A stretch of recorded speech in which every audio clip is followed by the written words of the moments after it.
we wanted to check in with our own MKB. We want to go to Michael Kaskey-Blomain about some things that happened yesterday up in Boston. And now look what's happened.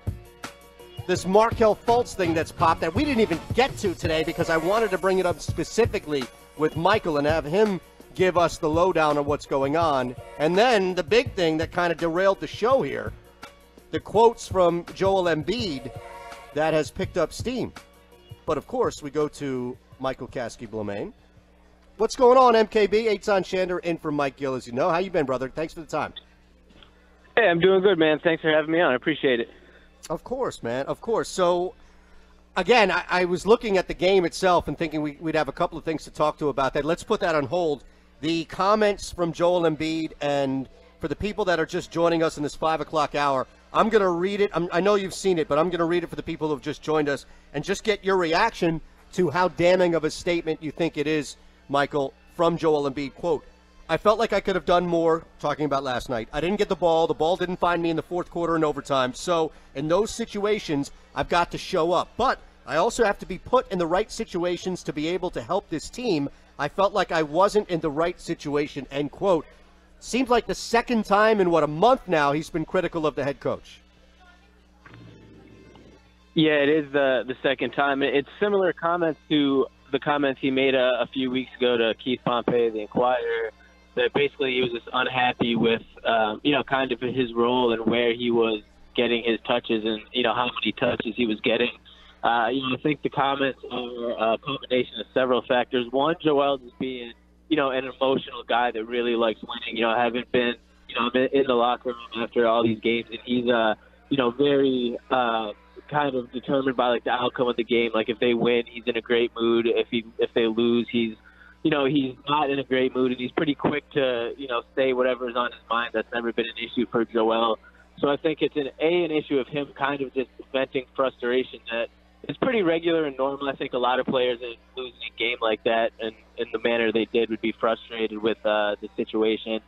But also I think there is some questions could be asked toward the end of that game about the play calling down the stretch and, how Joel was given, opportunities in the closing minutes of the game and overtime. So I think he has a right to be frustrated, but at the same time, I think it's, it's normal in the flow of a season. I don't think it's necessarily something to dig, too deeply into.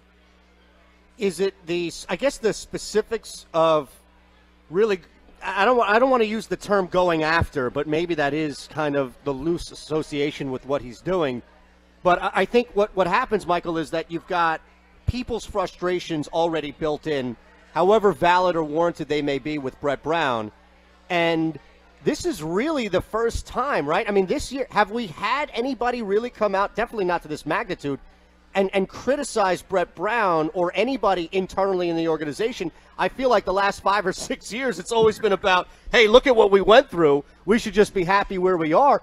Am I wrong? Is this really the first time in which Brett Brown has been challenged, even if it's not a serious challenge in the media like this? No, I don't think you're wrong at all. I think it's definitely the first time that he's been publicly challenged. That's, of course, not to say that there hasn't been, instances and practices and whatnot, but this is definitely the first time that I guess you could say he's been publicly challenged by, obviously a very important player to the franchise and multiple times. And I think it's a matter of the team now. Obviously, there's increased expectations that weren't there for his first, 4 years, 4.5 years, obviously, in charge of the team. And now, based off the success that they had last year, coming in off of a 52-win Eastern Conference semifinal appearance, there's the expectations there. And obviously, how the expectations are in Philadelphia as well as anyone. The team feels those expectations, and so do the players. And I think it's kind of Joel's way to, put pressure on Brett to make, to let him know that that he thinks he could offer more to this team. He obviously feels as though he didn't play his best ball down the stretch of the game where he could have contributed more. And I think it's just his way. Now, whether it's a good way to go about it is another conversation. But I think it's really Joel's way. He's been nothing but had nothing but praise for Brett. I know that he feels strongly for Brett. It's not. I don't think it's anything personal. I think it just really stems from him being frustrated down the stretch of games, and some of that can be credited to Boston's defense too. This is one of the best defensive teams in the league, and they do an excellent job of making it difficult and uncomfortable for Joel to get the ball in the position that he likes to get it. That needs to be factored in too. But I think it really just stems from frustration on Joel's part after, a tough loss like last night. MKB joining us at The Real Mike KB. Michael Kaskey-Blomain on Twitter. That's how you follow him. All guests on 97.3 ESPN appear via the Boardwalk Honda hotline. So I guess looking at more with Brett Brown now and shifting somewhat away from Joel Embiid, Mike, how much of the day-to-day frustrations and issues where Brett Brown needs to improve or struggles happen nightly versus simply against better teams? Meaning, I feel like a lot of the criticism more versus better teams. Obviously, okay. A team like Boston that's at the top of the conference looking to compete with a coach like Brad Stevens that can really exploit some things that the Sixers do that other teams can't do. I think it's with Brett, it's tough because, like players, I think it takes coaches some time. And last year was the first time that Brett was ever asked to, coach in these games where he has the talent to really compete. This isn't, I'm not absolving Brett saying he's blameless, I think, but it's a maturation process for a coach like it is with players, and especially a young coach that has a team with players that don't have the experience. It's tough, I think, to go up against some of these better, well-coached teams when you're talking about a Raptors team that's been together for years, a Celtics team that has all these pieces in place, or some of the teams in the West. I think in that regard, the Sixers are a little bit behind the eight ball in the fact that, the players that they're looking at to lead them are both young and inexperienced. And a coach that, Brett was on the sidelines for years in San Antonio, but it's different when you're the one calling the shots. And up until last year, he was calling the shots in, a completely different manner where the expectations were, not there, and he was mainly looked at to develop guys, and then he basically had to flip the switch last season to go from, okay, I have these guys that I have to see what I have and get better, to, basically immediately, okay, I have to out-coach, and this team has to outplay the best teams in the league, and I think that it's just a matter of, a process. At the end of the day, I think they were, a basket or two away from winning that game, and, I think he'll hopefully continue to get better in those late-game situations. All right, I'm going to ask you this question. I want you to answer it first how you feel, and second how you think Elton Brand and the organization feels. Are we at – it sounds like – I'm just going based on your answer. I'm not going to put words in your mouth. That's why I'm asking you. It sounds like realistically from a basketball standpoint, the first year that we can truly start judging Brett Brown as a head coach in games, not building, not developing, none of that, is last year. Is that accurate in your opinion, and do you think the team views that as well? Yeah, to an extent. I mean, obviously they knew what Brett was working with during the years that this team went, winning 10, 15, 16 games. I think they saw the organization, from all I've heard, they gained confidence in Brett through those years based on the way that he was able to, really keep a positive spin on the thing, keep the players progressing, keep the national media wanted to talk a lot about a losing culture, but inside the locker room, it was a winning culture, really, despite the fact that they were losing games.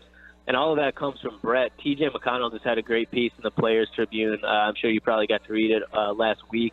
And he gave Brett tons of credit for really, cultivating the culture that's prevalent in the organization today in terms of, they're basically have championship aspirations. The players are developing. I think a lot of that stems from Brett. So the first year that he could have been fully judged based off of, the results on the court was last year, because that was the year that they really gave him the equipment to compete with some of these other teams.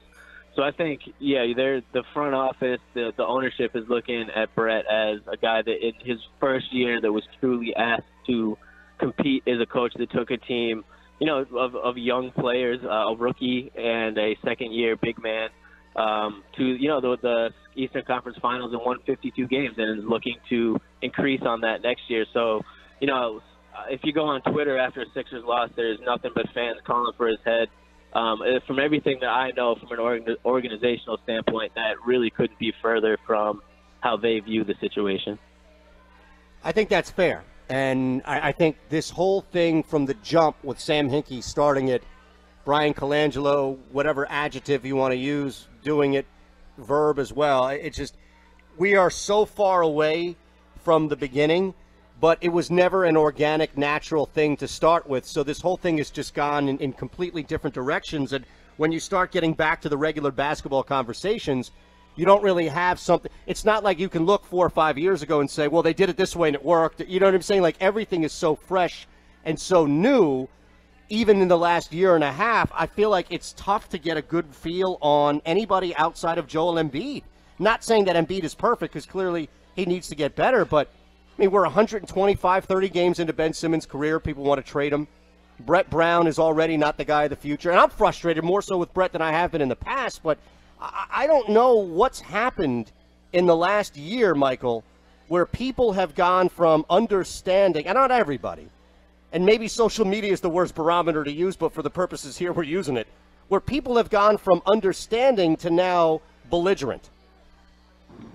Yeah, that's a great point, Eytan, and it really seems like that, and it's ironic because for, years the process preached patience, and it seemed like, as soon as it was deemed that there was enough talent on the team that, the fruits had kind of been bared from the process, that patience, switch just got flipped, and all of a sudden it was out the window, and this team of rookies and second-year players is supposed to compete for a title. And that's just not the way it works in the NBA. I mean, you made a great point about Embiid, but at the same time, a year ago right now, he was still just getting cleared to play back-to-backs and not have a minute restriction. I mean, he's only a year into being a full-time NBA player, really. Ben's in his second season. I mean, I think the expectations have just gotten a little bit warped through, the success that the team had last year. I think if they had gone 41-41 last year and got to the playoffs but lost in the first round, maybe things would be a little different. The fact that they won, 50-plus, ended the year with 17 straight wins, beat the Heat in the first round, looked like they could have, taken some of those games from the Celtics if not for some big mistakes and kind of collapses down the stretch, which is obviously very typical of a young team. It just seems like the perception got warped, and obviously, like you said, social media is it's a tough barometer to use, but we're obviously subject to it in the in our jobs, and you can't escape seeing some of the takes, and it's just, I think there's just a loss of patience, and some of the expectations are a bit skewed. Now, it's obviously not saying that there's not issues with this team. There's not, it's not things that they need to work on. But I think the general consensus within the organization and within, people in the know in the league and look at the Sixers is still, the promising franchise that has the potential to contend for and possibly win titles for the next few years that they were building to be. I think nothing has really changed except some of the perception from the outside. All right, so before we get to what they can do this year and if there's any movement in the near future, this story that came out with Woj and Markelle Fultz, I don't know, man. At what point, and we're chatting with Michael Kaskey-Blomain at the real Michael KB, pardon me, on Twitter. I just don't know why everybody but Fultz has to speak for him. But I guess take us back to what exactly is happening, because it seems like his manager is saying that we should expect Fultz back and he's improving on this rehab. But I don't know. It seemed like it was kind of odd out of nowhere that this whole thing came out. Yeah, I agree with you there. And what happened basically was, they gave the initial timeline of at the earliest would be 3 weeks. And then I think like a lot of us expected, those 3 weeks came. He wasn't back, and Eytan, kind of had to come out and give some obligatory comments, that he was progressing, that he would be with the team on Christmas Day, but that there was still no firm timetable, and that's the information that, as for at least me, and I think a lot of other people covering the team, trying to get, any additional information on Markelle, there's really been none there, at least through the organization. That's basically been, their statement that they're standing by is that he's, progressing, and that they are kind of, going by his timetable, letting him, progress at his own rate, and they were going to go from there.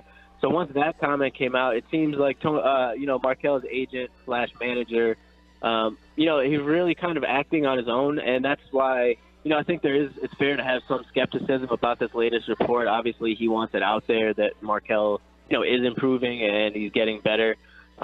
Obviously, there's still no return date, which I think is, to be expected, but also makes you, a little skeptical about where this information is coming from.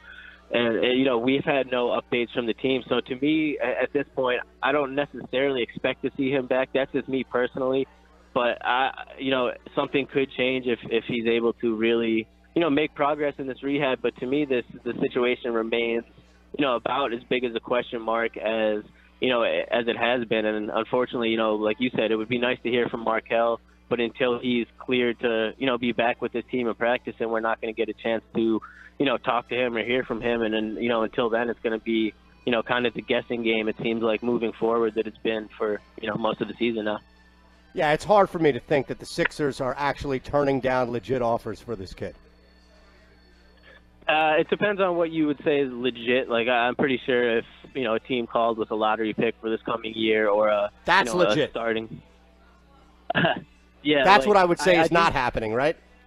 No, I don't see that happening. I think that there's teams out there that are, have some interest in Markelle, but so much of it is obviously tied up in his ability, what he's going to be like when he comes back. So any offers that the Sixers would be getting at this point are very tempered.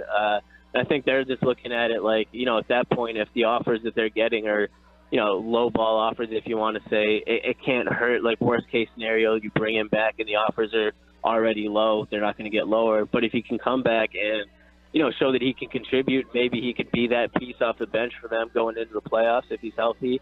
Or if not, he could work himself into a more favorable trade, offer for somewhere else. So I don't think they're necessarily, in any rush to make a move. I know that Elton certainly has the phone lines open and he's listening to offers. But unless something comes before the trade deadline where, he's still hurt and another team is willing to make something, that really would turn heads, I expect him to be, on the roster at least heading into the offseason, regardless of, his injury status.